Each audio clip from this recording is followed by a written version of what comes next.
Once the envy of Africa, Zimbabwe's education system has been falling short in infrastructure and technology over the years.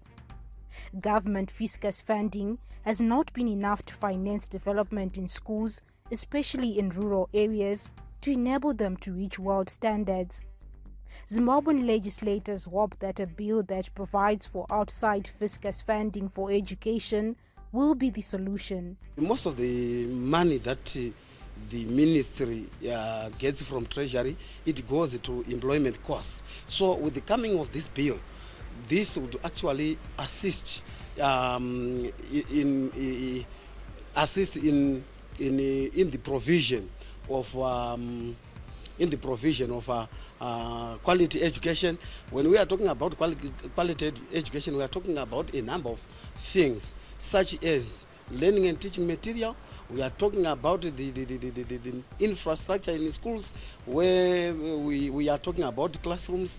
Organizations that advocate for equal access to education, such as the Zimbabwean Network of Early Childhood Development Actors, say funding for education can also come from sources other than the national budget.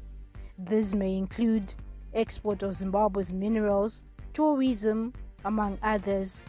We are hoping that education is financed from within our country, domestic mobilization of resources to education, relying less on donor funding and ensuring that the resources that we have in our country can finance our education. It could be from our minerals, it could be from tourism, or it could be from any of the earnings that we get as a country.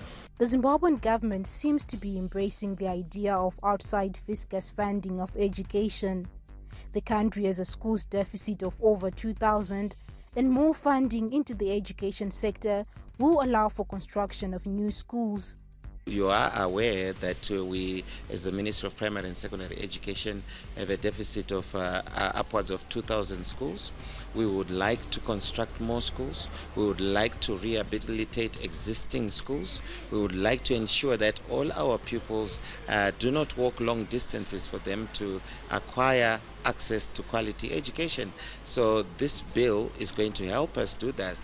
It's going to also help us be more inclusive in terms of catering for all our learners with disabilities. The Zimbabwean National Education Trust Fund Model Draft Bill was crafted by legislators and independent education advocates. Legislators will engage the education minister and have the bill brought to Parliament as an executive bill. Sharon Mjenjema for ZTN News in Harare. Konapo, ipapo pa ZTN Prime, DSTV channel 294, the place to be.